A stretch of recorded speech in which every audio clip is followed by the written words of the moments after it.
जैसे एक बेलपत्र, जैसे एक बेलपत्र, चाहे वो किसी भी अवस्था की हो, चाहे उस बेलपत्र का ये पत्ता आधा टूट गया हो, चाहे वो बेलपत्र का एक पत्ता भी पूरा टूट गया हो, चाहे वो बेलपत्र 2 पत्र की हो गई हो, चाहे वो बेलपत्र को कीड़ा खा गया हो, चाहे वो बेलपत्र खंडित हो गई हो, चाहे वो बेलपत्र किसी भी तरह की हो गई हो, चाहे वो बेलपत्र शंकर जी पे चढ़ी क्यों ना हो, चाहे वो बेलपत्र एक किताब में रखकर सूख गई हो, चाहे वो बेलपत्र के टुकड़े टुकड़े हो गए हो, चूरा चूरा हो गया हो, तो भी वो बेलपत्र मेरे शंकर भगवान स्वीकार कर लेते हैं।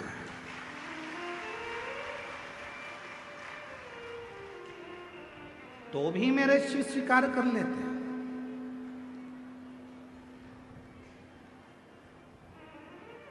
कभी अगर मौका लगेगा तो हम अपनी जिस गाड़ी से हम लोग आते जाते रहते हैं, उस गाड़ी में हम लोग एक किताब रखते हैं शिव जी की, वो एक किताब रखते हैं। उस किताब में बेलपत्र को, ऐसे बेलपत्र को हम लोग रख लेते हैं।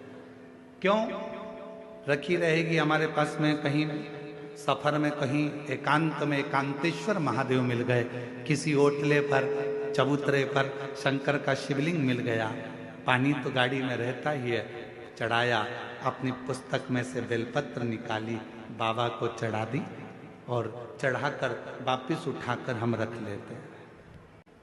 फिर आगे गए, फिर कोई एकांतेश्वर महादेव मिल गए, चढ़ा दिया, बेलपत्र निकाली, बाबा को चढ़ा, स्वीकार कर। उस बेलपत्र में इतना बल उत्पन्न हो जाता है, क्योंकि एकांतेश्वर महादेव में एकांत में शंकर भगवान बैठे हैं और आप उनकी आराधना कर कर वो बेलपत्र को चढ़ाकर स्वीकार कर कर जब औषधि के लिए लेकर आते हो, तो बड़े से बड़े रोग पर भी वो बेलपत्र काम करना प्रारंभ कर। वो बेलपत्र, अब कई माताएं यहाँ पर आती हैं, कई माताएं हमारे पास में यहाँ पर आती हैं, जिनका नाम हम पुकारते हैं वो आती हैं, हम बेलपत्र देते हैं तो किसी किसी की बेलपत्र टूटी हुई रहती है, खंडित रहती है, तो माता कहती है तो खंडित है गुरुजी, दूसरी दे दो।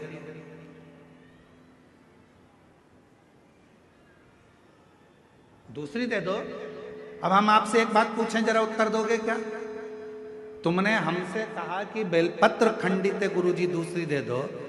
तुम्हारे को बीपी है, ब्लड प्रेशर है, और तुम्हें डॉक्टर ने गोली दी है, ठीक है, समझना जरा बहुत अच्छे से, बीपी है, ब्लड प्रेशर है, एक गोली डॉक्टर ने दी है कि रोज खाना, और तुम्हारा पोता, तुम्हारा नाती उस गोली को तोड़ दिया, गोली के 2 टुकड़े कर दिए उस नाती ने। अब वो गोली 2 टुकड़े हो गए, 3 टुकड़े हो गए, तो क्या तुम वो गोली खाओगे तो असर नहीं करेगी क्या? बोलो तो जम के, करेगा ना? गोली तो असर करेगी, भले उसके 3 टुकड़े हो गए, 4 टुकड़े हो गए, 5 टुकड़े हो गए। जैसे बीपी की गोली के 10 टुकड़े भी हो जाएं, तो भी अगर ब्लड प्रेशर गड़बड़ हो रहा है तो तुरंत मुंह में गोली रखी जाती है, ब्लड प्रेशर कंट्रोल में आ जाता है। शुगर कितनी भी हाई और ऊंची या नीची जा रही हो, शुगर की टेबलेट के कितने भी टुकड़े कर दो, वो शुगर की टेबलेट खाई, शुगर लेवल में आ जाती है। उसी तरह बेलपत्र चाहे कितने भी टुकड़े हो जाएं, पर बेलपत्र तो बेलपत्र अपना काम कर ही जाता है, वो बेलपत्र अपना काम करेगी। इसमें गुरुजी ये खंडित हो गई, गुरुजी तुमने तो मेरे को 2 पत्ती दी, गुरुजी इसमें से आधी पत्ती तो टूटी हुई थी, गुरुजी ऐसा। अरे बेलपत्र, वो भी शिव महापुराण की, सारी दुनिया चाहती है कि ये बेलपत्र हमको मिल जाए, पर भगवान की कृपा से यदि भाग्य से तुम्हारे हाथ में आ गई है तो उससे जोरदार किस्मत वाले तुम हो नहीं सकते। फिर वो आधी मिले, 1 मिले, जितनी मिले उसको स्वीकृत कर, वो अपना असर दिखाएगी। ऐसा नहीं कि वो अपना असर नहीं दिखाएगी, वो अपना असर दिखाएगी। कई लोग कह देते हैं नंदी तो पत्थर का है गुरुदेव,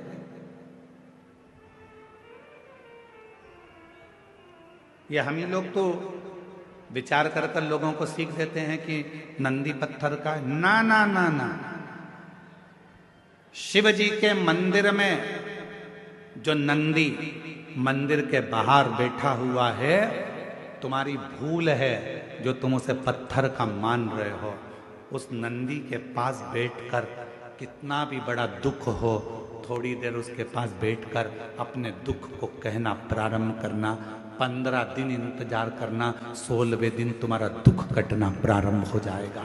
किसी से नहीं किया तुमने, ना अपने रिश्तेदार से, ना नातेदार से, ना कुटुंबी से, ना कबीले में, ना परिवार में, ना रिश्तेदारों से, ना अपनों से, किसी से अपना दुख नहीं कहा। केवल दुख कहा तो भगवान देवादिदेव महादेव के नंदी से कहा। और नंदी से तुमने तो कहा था पत्थर के नंदी से। फिर शिव जी तक बात कैसे पहुंची, दुख कैसे कटा?